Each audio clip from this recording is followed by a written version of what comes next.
dia a todos. Que bom mais uma vez chegar até vocês neste bate-papo, viver com sentido.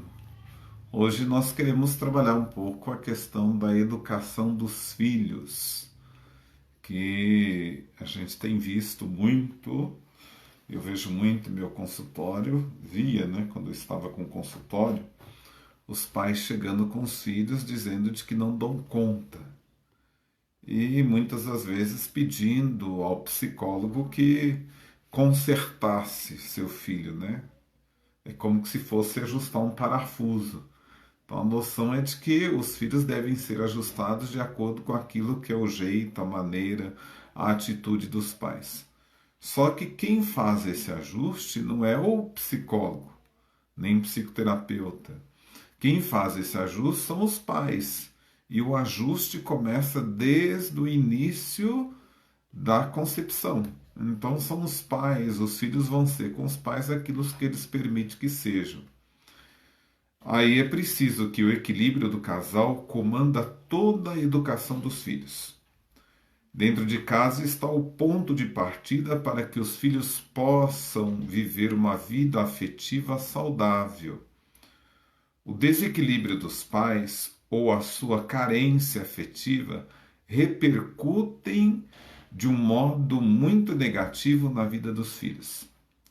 Se os pais soubessem o quanto as brigas e discussões em família prejudicam os filhos, nunca mais iriam brigar. A desarmonia e o convívio difícil com os pais, a rejeição, o excesso de repressão provocam nos filhos várias reações, complexo de inferioridade, inapetência, falta de apetite, enurese noturna, urinar na cama, sonambulismo, mau aproveitamento escolar e chega mesmo a prejudicar a sociabilidade e a formação da personalidade da criança. Veja o quanto é importante que haja o equilíbrio dos pais na educação dos filhos. O equilíbrio na díade entre marido e mulher e o equilíbrio também na educação dos próprios filhos. Além do desequilíbrio do casal, a violência dentro de casa prejudica muito a formação dos filhos. Um pai ou mãe violentos matam toda a iniciativa dos filhos. O medo toma conta deles e tudo passa a ser uma ameaça. O pai pode, de uma hora para outra, perder a cabeça e começar a violência. Pais violentos criaram filhos tímidos, despersonalizados, inseguros, medrosos, isolados, egocêntricos. Esses filhos poderão ter sempre a sensação de perigo e ter enurese noturna. Dependendo do tipo de violência, poderão traumatizar-se para o resto da vida. A criança, por natureza, precisa de muito afeto e de muita segurança. Mas quando percebe nos pais a violência, o laço afetivo entre eles poderá ser rompido. Como consequência, a criança sentirá o peso da vida e pensa que tudo é contra ela. Eis aí a baixa estima, que gera também na criança. As energias que deveriam ser empregadas para o crescimento psicológico são empregadas na preocupação de se defender contra esses males que estão dentro de casa. Então a criança se sente constantemente ameaçada e aí então ela vai criando, na verdade, um mecanismo de defesa, Ela vai se desgastando para construir esse mecanismo de defesa. Essa criança vivendo durante algum tempo nesse ambiente pesado está preparada para sentir mais tarde as somatizações, o cair no isolamento, preparando um futuro neurótico. Então, aí a gente fala o que são as somatizações. Nada mais do que uma forma em que o corpo grita porque a pessoa não tem maturidade e nem uma condição psicológica para poder responder às intervenções ou às eventualidades que possivelmente poderão aparecer na vida dela. Outro problema que muito prejudica o crescimento psicológico de uma criança é a barreira psicológica entre a criança e os pais.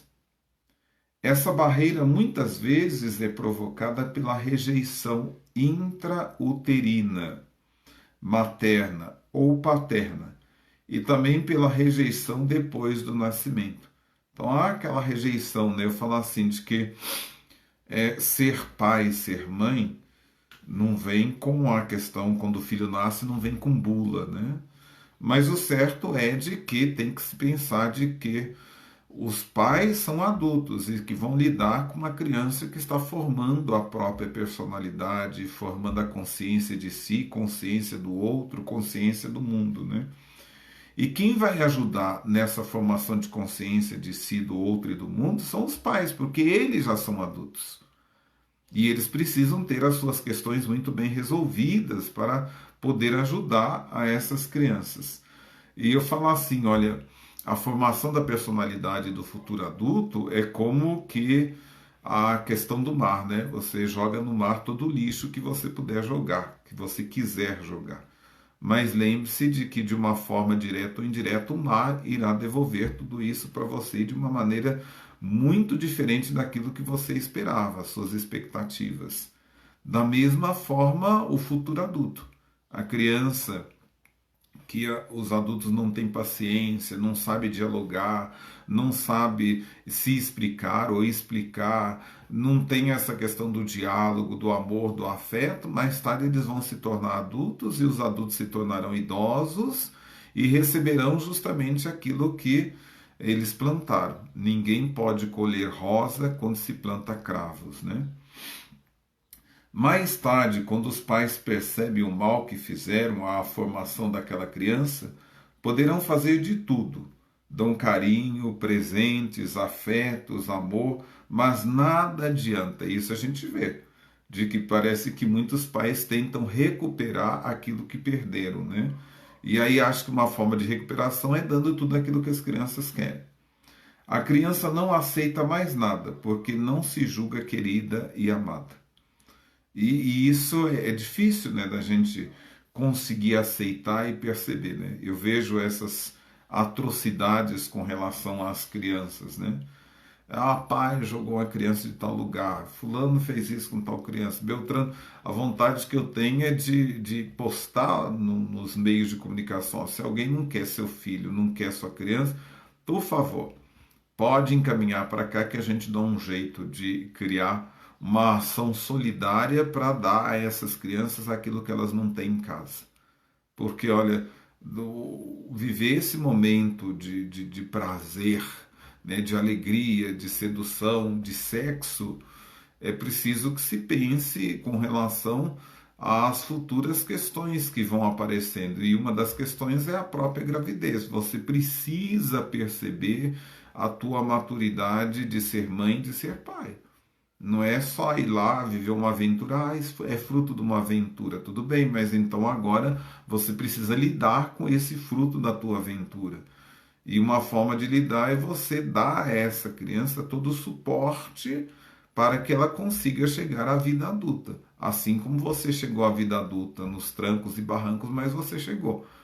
Mas imagine uma criança incapaz, uma criança que não tem essa desenvoltura que nós adultos temos e são assim menosprezadas, descartadas como se fossem lixo. Isso é um absurdo, isso é uma atrocidade. E nos assusta quando a gente vê isso, porque dá vontade de catar o adulto, né, de tanto desespero que você vê, né, em relação a isso. Eu falo que se eu pudesse, reunia todas as crianças dentro da minha própria casa, né, criando essa ação solidária de assistência às crianças. Essa barreira entre a criança e os pais faz com que a criança fique preocupada consigo mesmo, caia numa revolta, prejudicando o seu crescimento e amadurecimento psicológicos. Essa barreira pode ser tão profunda que mais tarde os filhos fazem tudo para ficarem livres do jugo paterno ou materno, partindo para casamentos de fuga ou abandono do lar. Então, eis aí o grito de liberdade, né, para poder fugir desse ambiente, fugir desse espaço como uma forma de tentar sobreviver, né? Por outro lado, a gente vai pensar o seguinte, olha, a superproteção da criança. Um outro aspecto que impede o crescimento psicológico de uma criança é a superproteção. A criança superprotegida, especialmente em se tratando de um filho ou filha únicos, poderá criar ao longo de sua vida muitos e muitos problemas psicológicos. Então, falar assim, olha, para ser pai e ser mãe é preciso que haja um equilíbrio. O superprotegido não faz as experiências normais da vida, pois os pais, sem saberem, impedem-no. A criança recebe tudo de mão beijada, sem conquistar nada, sem fazer esforço para conseguir algo. Tudo é fácil, não se luta e, portanto, não há vitórias. E aí você vai se deparar, já me deparei com jovens no meu consultório e que foi trabalhar numa equipe grande e quando se chamou a atenção, e ele fala, não, foi até de uma maneira muito educada, mas eu nunca lidei com isso, nunca soube lidar, sempre tive tudo na vida e nunca ninguém falou de que eu precisaria crescer em determinados aspectos da minha vida. E eu me senti completamente transtornado, constrangido e pedi a conta. Então, a pessoa super protegida, ela não está madura o suficiente para sociabilização. Ela vai ter dificuldades. Se a criança tenta fazer algum esforço para conseguir algo, imediatamente há alguém para lhe entregar o objeto. Não houve esforço, não houve a conquista, nem a vitória necessária para a vida. Por conseguinte, nada é valorizado. Tudo que a criança conseguir é sem valor. Com o tempo, ela não faz mais força, torna-se acomodada, tudo espera, tudo exige e se irrita se não conseguir logo o que quer. O que vier sem luta e sem esforço não tem valor, é jogado fora porque não vale nada. Então, olha, é preciso que da parte dos pais sempre haja possibilidades para que a criança possa lidar com eventualidades, mas também crescer. Eu tenho para mim, tive dois meninos que foram morar comigo, hoje já são adultos, são casados, mas evidentemente sempre dividia as tarefas e quando tinha que fazer as tarefas que eu via de que eles não davam conta, mas eu sempre os colocava para poder me ajudar. Principalmente nos serviços de cozinha, né? Íamos fazer um bolo, vamos fazer um bolo? Então, eu poderia simplesmente quebrar o ovo, colocar lá na vasilha, essa coisa toda. Então, você sabe quebrar um? Não, isso não sei não. E se quebrar e cair no chão? Então, vamos fazer o seguinte, vamos ver o que você consegue fazer para que eu faça algumas outras coisas. Então, às vezes, eu vou mexer. Então, tá bom. Então, o outro vai ler a receita e vai falando para mim para poder ir colocando. Sempre dava essas questões e poder ajudar. Eu não sei fazer isso daqui, então eu vou te ensinar para você aprender que você vai levar para o resto da vida. Então deixava algumas coisas. E muitas das vezes criava essa possibilidade de crescimento. Né? Não dava tudo, eu estou querendo isso daqui porque um amigo meu na escola tem. Beleza, eu estou te dando todo mês um valor.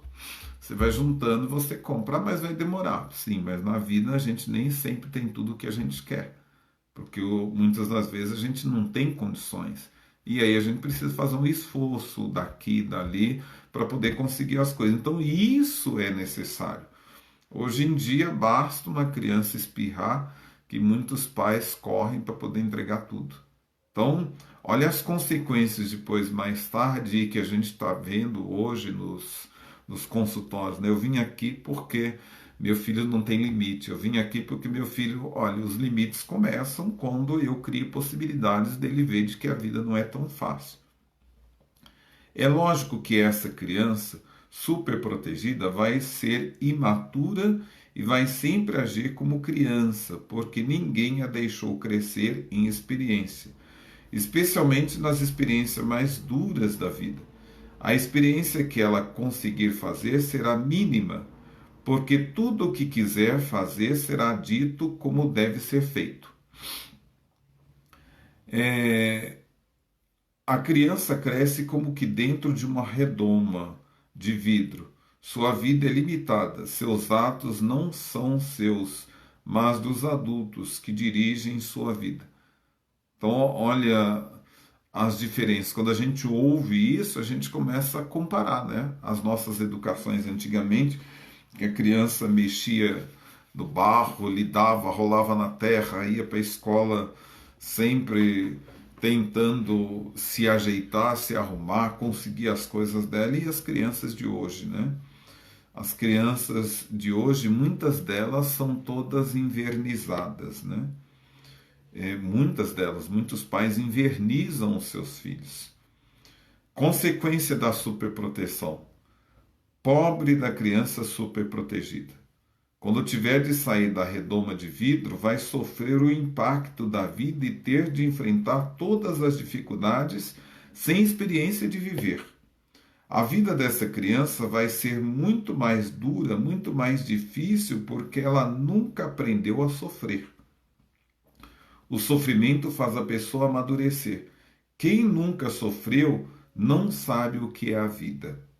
Não amadureceu para a vida. E isso é verdade. Às vezes a gente cresce às penas de tanto sofrimento.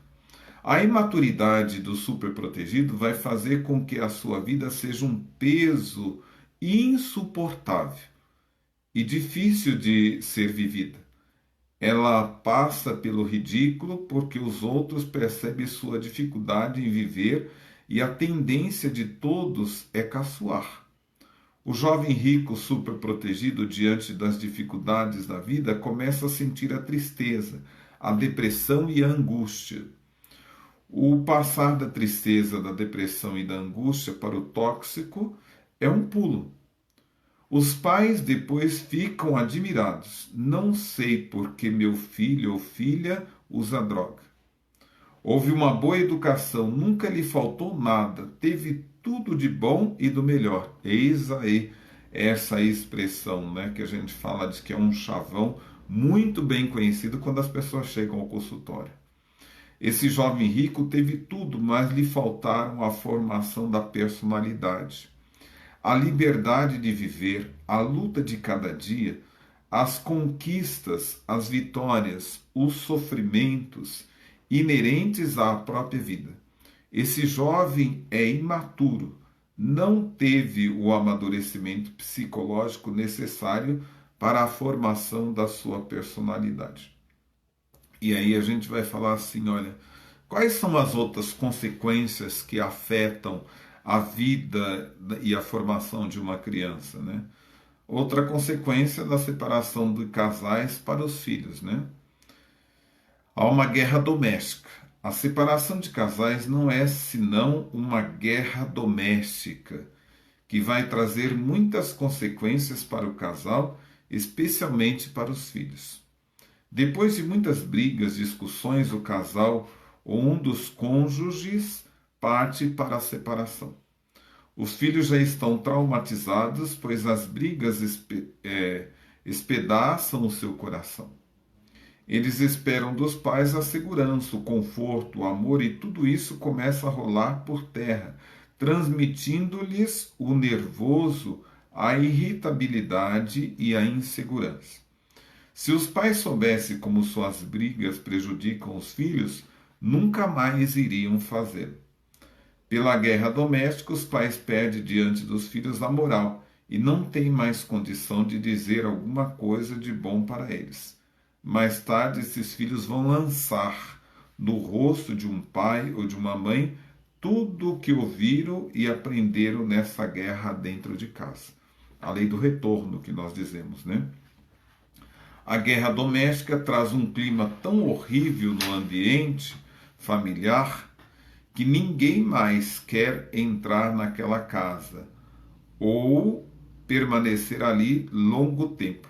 O marido, ao voltar do trabalho, vai procurar seus amigos ou amigas, ou ficar no bar da esquina, fazendo hora até ter coragem de entrar em casa. Os filhos jovens preferem a rua àquele ambiente de guerra.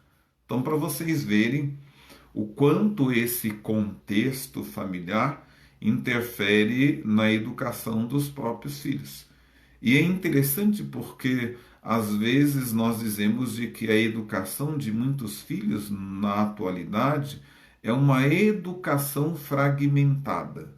Há a falta de uma concepção, de uma visão mais globalizante na educação dos próprios filhos, né? O quanto essa falta de formação globalizante afetam as questões da educação dos filhos. Então é preciso que a pessoa pense o quanto as atitudes, o relacionamento pais e filhos, o relacionamento esposa e esposa vai afetando na educação dos próprios filhos. E isso vai trazendo grandes consequências, porque daí nós dizemos assim, qual que é a sociedade em que nós vivemos?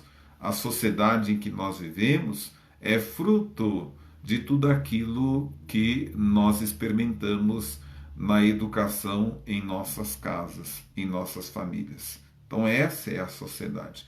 Nós somos fruto daquilo que nós vivemos dentro das nossas próprias casas. Então, os nossos transtornos, as nossas baixas estimas, as nossas desorganizações psicológicas estão todas relacionadas com o contexto familiar e com a educação que nós temos.